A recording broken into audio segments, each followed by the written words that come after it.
Welcome back to the Dean Obeidallah Show. Right now, very happy to have back on the show Abdul El-Sayed. He's a doctor. He served on President Biden's Unity Task Force for Healthcare, author of the book Medicare for All, A Citizen's Guide. He's been on before. He's running for the United States Senate for the Democratic nomination right now, and he's been endorsed by the one and only Bernie Sanders.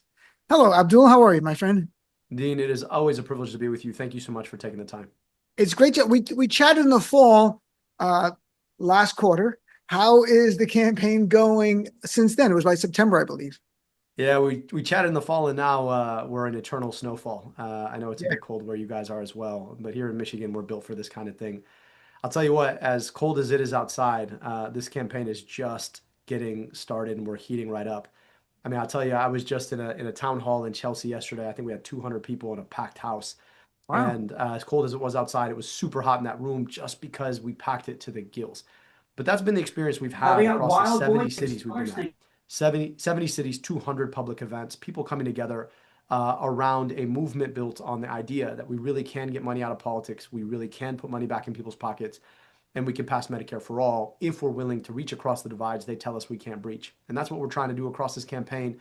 And I got to tell you, it fills me with endless hope that it's actually possible. In this moment, people are looking at what's happening in the White House and thinking, I want to get as far away from that as possible. And maybe as far away from that as possible is somebody who's a doctor who's never supposed to be a politician, who's been about trying to make government work for people for a very long time, whether that's putting glasses on kids, eliminating $700 million of medical debt upwards, or putting Narcan in 100 locations, as I did as a health director, both in Wayne County and in Detroit. And we're taking that movement now to the people. So when you're at these town halls, and it's amazing, they're packed. I've seen video of them. Are there a theme in terms of issues that keep coming up repeatedly? I'll tell you, the biggest one that keeps coming up is healthcare. Right? Ah, People know that the premiums keep going up and they're about to get priced out of healthcare if they haven't been already. And even if you can pay your premium, then there's the deductible or the spend down that you have to pay to get the healthcare you thought you already paid for. It's why we have $225 billion in medical debt in this country. And we can guarantee people out of that. We can secure them from that worry by passing Medicare for all. Imagine alongside whatever else you have in your wallet is a card that you get the day you're born that doesn't expire until hopefully like long, long into old age, right? It expires with you. And it guarantees you healthcare in a clinic or a hospital of your choosing without having to worry about paying a premium, a copay, or a deductible. We can do that in this country if we're willing to think beyond the corporations that have been dominating our politics for a long time. And I could say it because I'm the only candidate in my race who's never touched a dime of corporate money and never will.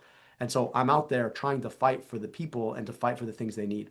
I'll tell you, the other thing that comes up all the time is data centers. Now, I know that this seems ah. niche, but from what I've heard across the country, this is coming up everywhere. In Michigan, we've had 15 different data center projects proposed in the last year alone. I'm running against opponents who've taken money from the corporations who benefit from this or have voted to give them tax subsidies in the first place. And so, given my role as a fair arbiter on behalf of the people, we put forward a terms of engagement, the things that everybody should know and believe they can get done whenever a data center is proposed in their community. That if they're promising jobs, that they need to deliver good union jobs exactly to the level that they promised. That your electricity rates won't go up because a data center moved into town. That they're going to take some of that revenue and invest it in making your electricity more reliable. That they're going to run closed loop systems so that they don't affect our water infrastructure or our water resources here in the Great Lakes state, and that there's a clear community benefits agreement that's been negotiated on behalf of the people with the local community. And finally, that all of this is enforceable. And this becomes a roadmap that you can use both at the local level to hold accountable any one data center project, or that you can use at the federal level that I hope to do when I'm in the US Senate to pass federal legislation to protect folks from the potential risks of these. Yeah, the data center issue is coming up more and more, and it's animating local communities when they're realizing like their electric rates are going up or their power rates are going up, or they're being demanded to pay for the infrastructure to help the data center where they're not benefiting from it at all. So it's kind of remarkable you bring that up. With healthcare, with the idea of Medicare for all. I mean, is it just a question of will? I mean, we can spend $1 trillion in the military. Literally, Trump wants to go to $1.5 trillion. Is it just we have the money for anything we want to do? Is it really just about that, having elected officials say, I'm going to stand up to the big health insurance companies and we're going to provide coverage from the cradle to the grave? You know, Dean, I really appreciate you bringing that up. right? When I move around my state, I talk about three things more than anything else: money out of politics, money in your pocket, Medicare for all. There's a reason I lead with the money out of politics, though, because the corporations have corrupted our political system to the degree to which they have, in effect, built a political consensus that tells us that we can't have nice things. And that's because our nice things come at the cost of the money that they make. Our local health insurer, Blue Cross Blue Shield of Michigan, their CEO made tens of millions of dollars last year alone. Every single one of those dollars was a dollar that somebody spent to provide themselves or their loved ones healthcare. So long as we continue to allow them to have a chokehold on our healthcare system, you're right, we may never get Medicare for all. So it is a matter of political will. It's a matter of standing up to the big corporations who have dominated our politics for a long time. It's a matter of taking on the naysayers and the cynics who tell us that we can't have nice things, the folks who tell us that midway measures are enough, even as we're watching as people are losing their healthcare left and right or falling into literally tens of millions of dollars in medical debt across this country. And so we need to have the political will, but that starts with taking on the corporations who've been dominating our politics in the first place. And again, it's no coincidence that I'm the only candidate in my race who's never taken a dime of corporate money, and I'm the only candidate who's running to pass Medicare for all. And this is not something I just came up with. I literally spent years of my life researching this question, so much so that I wrote a book about it, right? Mhm. We can do this, right? It can free us of the circumstances that we find ourselves in, where we're all so afraid to get sick in the richest, most powerful country in the world, but we have to be willing to take on the political system that tells us we can't. I have to still credit Bernie Sanders. Bernie in the 2016 campaign made me look at the issue from the other way, because I'm like, oh, we can't have that. There's no way. And then I'm like, why can't we have it? Every other industrialized nation has it. We're told we're the greatest nation in the world. Well, isn't it time to treat people like we live in the greatest nation in the world and give us the same healthcare that every other first world nation has? And, it's really, he challenged me to look at things a different way. Dean, you said something really important here. When they were proposing an ICE budget to the tune of $185 billion, which is higher than the budget of the Marines and the FBI, nobody sat down and was like, how are you going to pay for that? Right? Right. When they were proposing going to war in Greenland or deposing a foreign head of state in Venezuela, they didn't say, General, how are you going to pay for that? But whenever you talk about providing people health care in our own country, that's the first question that comes up. I, for one, think that the $22 billion that we sent abroad to drop bombs on children in Gaza and subsidize a genocide would have been better used providing people in our own country healthcare. Now, people will tell you, well, it's not that simple. Well, it is a matter of budget priorities. It's a matter of choices that we make. Why can't we have nice things? And why is it that our government is using our taxpayer dollars to devastate other people abroad when it could be using that money to improve lives here at home? Yeah, and I saw, and I believe you commented on too, you did, Senator Chuck Schumer's comments from over the weekend. He said, I have many jobs as leaders. One is to fight for aid to Israel. All the aid that Israel needs, I will continue to fight for it. And they just got $6 billion. In Israel, they have health care from the cradle to the grave. They have pre-K guaranteed for 3 and 4-year-olds. We're paying for that. You and I are paying for that in Israel. Why don't we first provide that here? And then we can look at giving aid to Israel or other countries down the road. But this is ridiculous that countries were giving billions of dollars to have more services for their people than we do. We got to keep the money and use it for our own people. Dean, I'm running for Senate from Michigan. I'm not running for Senate anywhere else. And Right. here in Michigan, I'm walking into public schools that are underfunded, that look like they did 30 years ago. I'm walking into federally subsidized clinics and looking at all the different ways they could be better. I'm talking to people who are getting priced out of healthcare and who are worried about how they're going to ever afford a home. And yet our government wants to guarantee military funding for Israel. Like, I don't know about you, but when I pay my taxes, I'm not doing it so that a foreign government has a tank. I'm doing it so that my kids and your kids have good schools, and that we have healthcare, and that we are walking on safe bridges and driving on safe roads. Those are the things that are the leader, that any leader in the Senate should be focused on. Those are the things that, as a senator from Michigan, I'm going to be focused on. I agree. And it's common sense, honestly. If you take the politics out of it, because I'm not immune to politics for a political show, but if you take the politics out of it, the money should go to Americans. It's our tax dollars. It's not about Israel. It's not about Egypt. It's not about anything else. I know you're Egyptian heritage. It's not about that. We can provide aid here and there for people in need. It's of 10 million, 15, $20 million, but not billions for military. And Israel is a very successful country. They can buy our weapons. We can send them defensive weapons. They do it in compliance with U.S. law and international law. They could buy it from us, but us giving our tax dollars. And I don't want to make this all about that. When I saw the Chuck Schumer thing, my jaw dropped. I'm like, what are you talking about? You brought up Egypt. Like, my approach here is that I don't think we should be sending blank check foreign military aid to any government, Israel or Egypt, where my folks immigrated from, or Right. Jordan or Saudi Arabia or Pakistan or any of the countries to whom we send blank check foreign military aid. I just don't think that's what the American public pays their tax dollars for. And we are the richest, most powerful country in the world, and we lack basic healthcare coverage in this country. That's what I'm trying to get done. And so it really is that simple. Like, the choice that we make about how we spend our tax dollars, like, that's what government is supposed to do. And I'm running for the US Senate, where part of my job is to help set the budget. And so I just want to be clear about what my budget priorities are. My priorities are that your kid goes to good schools, that you get health care when you need it, not that some other government gets a tank. I saw online you had posted about Medicare Advantage. Medicare Advantage isn't an advantage for you, it's an advantage for the companies. Can you touch on that? Because, I have a lot of listeners older who are close to the age of Medicare. Some are on Medicare Advantage, some are on more traditional Medicare. I've had Tom Hartman on, who's warned us about Medicare Advantage for a lot. You're a doctor. What are you seeing and what are your concerns? One of my favorite parts of this campaign is how much I get to interact with our seniors. I got so much wisdom and perspective on life. And every day they're bombarded by ads from corporations that want them to choose Medicare Advantage. Now, the advantage in Medicare Advantage is for the corporations who then pocket your tax dollars that were intended to provide your health care. They provide you a little bit carrot on the front, and then on the back end, they gatekeep the money that's supposed to pay for your health care. So when you need it, they second guess your doctor and say, well, we're not so sure that Miss So-and-so actually needs that MRI. We want a second opinion. And so now you're jumping through hoops to get access to the money that you already paid into the system to provide you healthcare, because now they have an incentive to keep it from you because it's in their back pocket already. Whose advantage is that? Certainly not yours. And then what's even worse, and the part that other people don't see, is the way that they lobby our government so that Medicare itself doesn't provide basic things. Think about it. Medicare is a program for seniors. I don't know any seniors who don't need either vision or dental or hearing care, but Medicare doesn't provide that. Ask yourself why. Well, it's because the corporations want to offer that above and beyond traditional Medicare. So in order to be able to do that, they have to lobby to make sure Medicare doesn't offer it.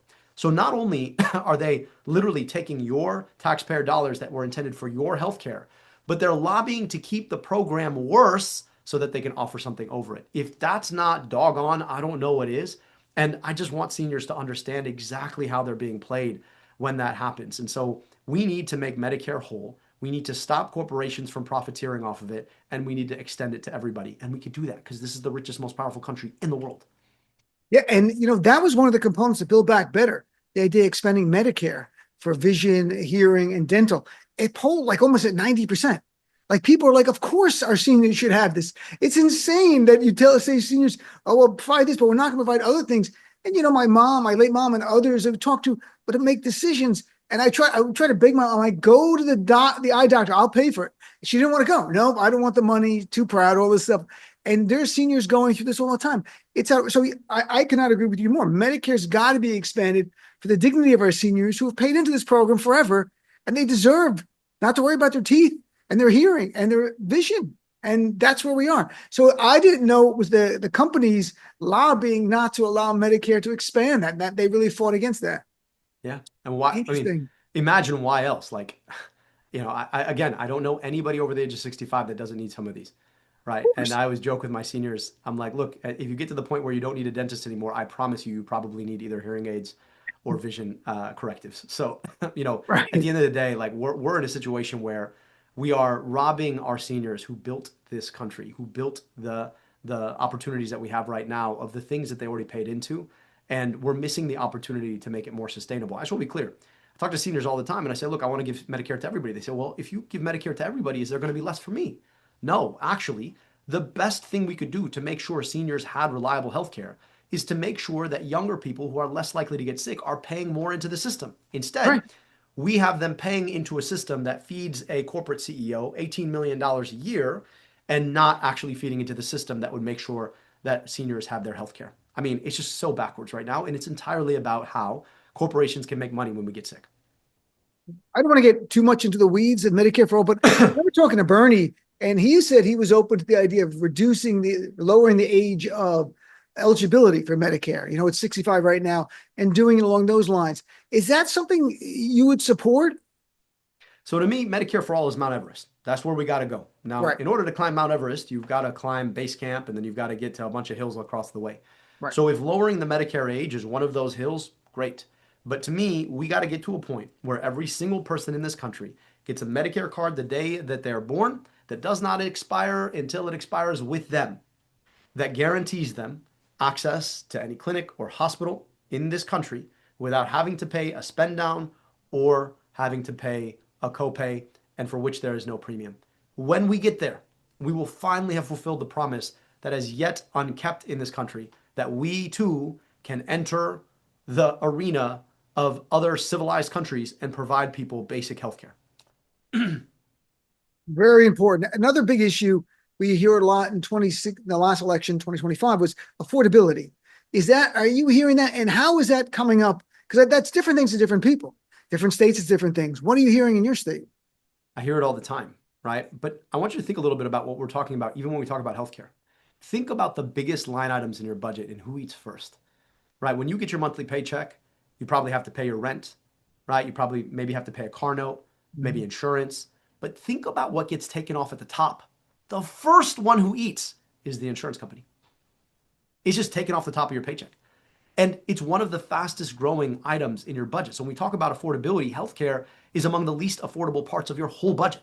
Healthcare is an affordability issue. But it's not just that, right? It's also the ability to go and shop at a grocery store and be able to afford your meat. It's the ability to know that you can take your kids out and watch a movie without a whole bunch of fees that are going to eat off the top. It's the ability to just pay for your electricity, which is going up faster in our state than 46 other states. All of that goes back to the power of corporations in our politics. And this is what they do. They buy and sell politicians so that they can rig the system against us.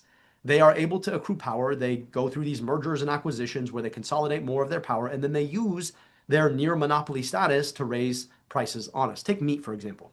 There are 4 meat packers in this country who dominate the vast majority of the meat business. Mm-hmm. They can basically set prices and collude to just raise prices on us. And all of a sudden, no matter where you go in the country, you're priced out of meat. Why?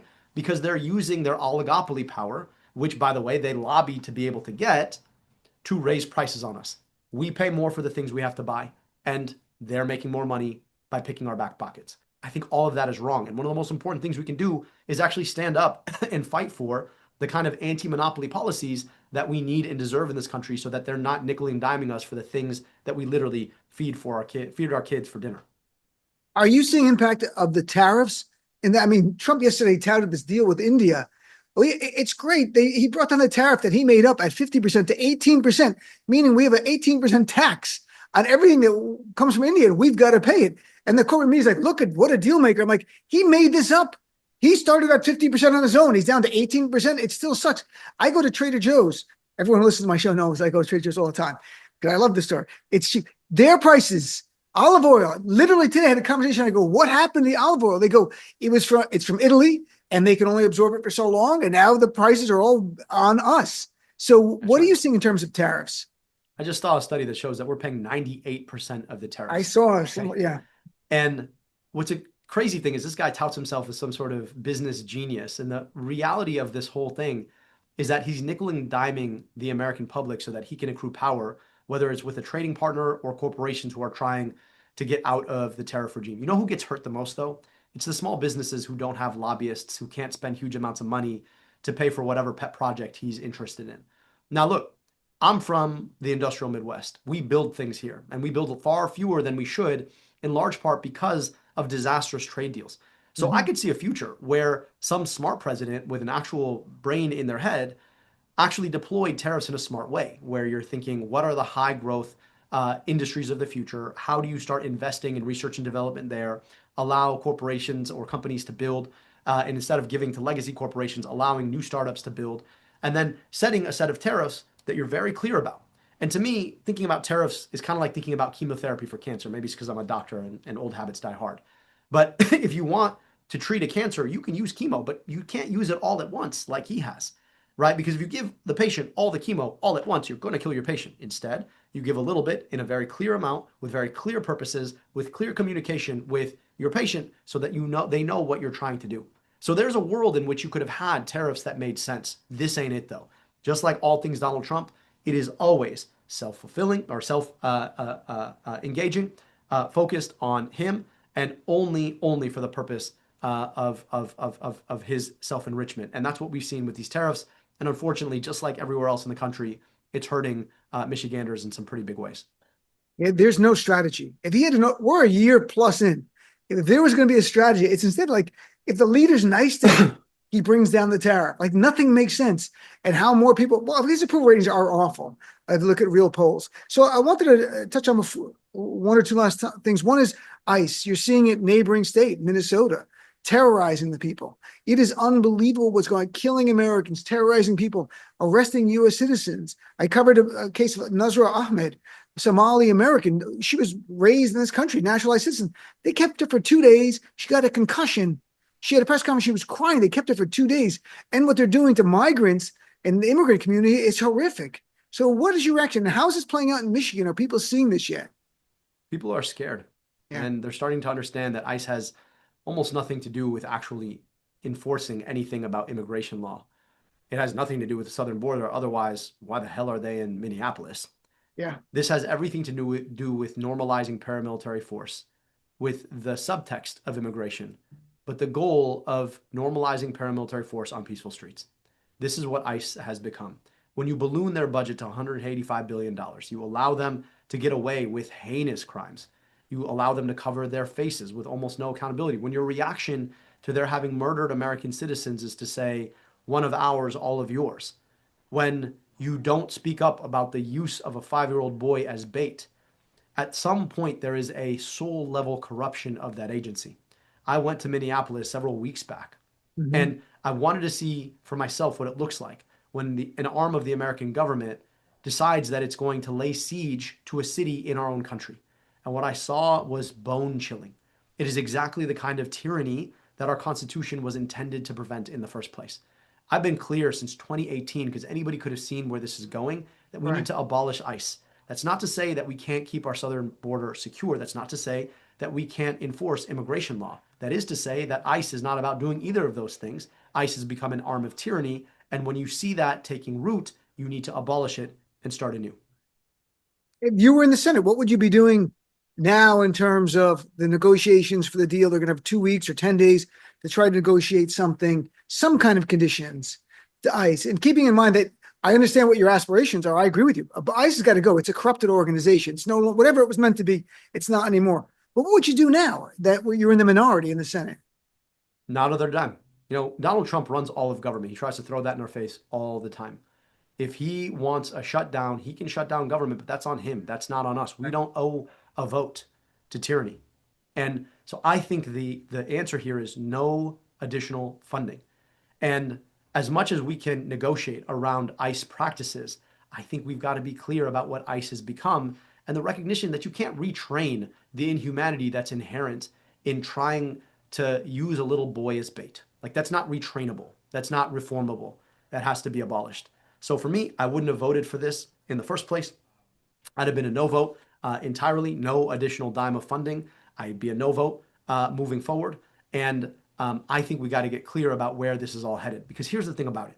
In order to actually get this right, we have to win elections.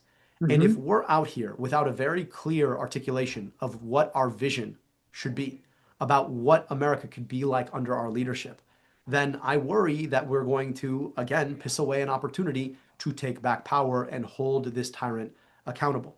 And so I think we've got to be absolutely clear about what our vision is and what's involved in that. Yes, we can keep our southern border secure. Yes, you can actually enforce immigration law, but that's civil law. You don't need dudes who are covering their face in like tactical gear, running around with heavy weaponry in peaceful streets, right? There are ways to do this that are more about preserving the safety that they're telling us they're trying to preserve than putting folks in situations where they're shooting up a nurse or killing a mom on the way from dropping her kid off to school. It's remarkable that what you're laying out is what's happening in America today, and it's 2026, the 250th anniversary of the country rising up against the king. And we're dealing with very last thing. And speaking to the king part, I mean, Trump just yesterday again floated the idea, this time nationalizing the elections. He's been twice called for canceling them, but then they have the SAVE Act now. So Republicans are leaning more into that. How are you concerned? Because your Senate key race is one of the key ones. If we win Michigan, we're on the path to potentially taking the Senate majority. They know that if they can cheat in Michigan, I don't mean the people you're running against, I mean Donald Trump. How concerned are you about what he might do? When they tell you who they are, pay attention. And, you know, I knew when I set out to run this campaign what the risks were, but I also knew that the only way to preserve democracy is to use it and to aspire to the highest ideal of citizenship, which is to ask folks in your community to elect you to an office to represent them. That's the part that I'm playing. But more importantly, I need to make sure that we're preserving the part that all of us get to play, which is to show up and to vote as citizens without anybody intimidating us or telling us that we can't. And that's at risk. I mean, when you see FBI agents raiding a elections office in Fulton County so that the president can justify a lie that he's been trying to tell now for 6 years, I think all of us should be concerned. So what we have to do is peacefully, non-violently demand and go about our way and have the free and fair and peaceable elections that are our birthright as Americans. I'm going to do my part by continuing to run this campaign the best I can. And I am going to encourage every single person to get out and to show up. Now, let's be clear. If you're somebody who has the ability to take for granted your ability to vote, remember that there are other people in your communities that don't have that. And so all of us showing up and all of us acting in unison to go out and demand our vote, whatever way you want to vote. Vote for me, vote against me, vote Republican, but show up and vote, because it is the most important thing that we can do to preserve our democracy. And last thing, Abdul, if people want to find out more about the campaign, volunteer, donate, where can they go? Go to abdulforsenate.com. Also follow us on socials. If you go to whatever social app and look Abdul and Senate, I'm like the only one. So I hope folks will follow us, share our stuff, tell your friends, have a conversation with your loved ones about what the implications are and what we're running on, and that the opportunity we have to save our democracy is going to be to demonstrate what it can yet do.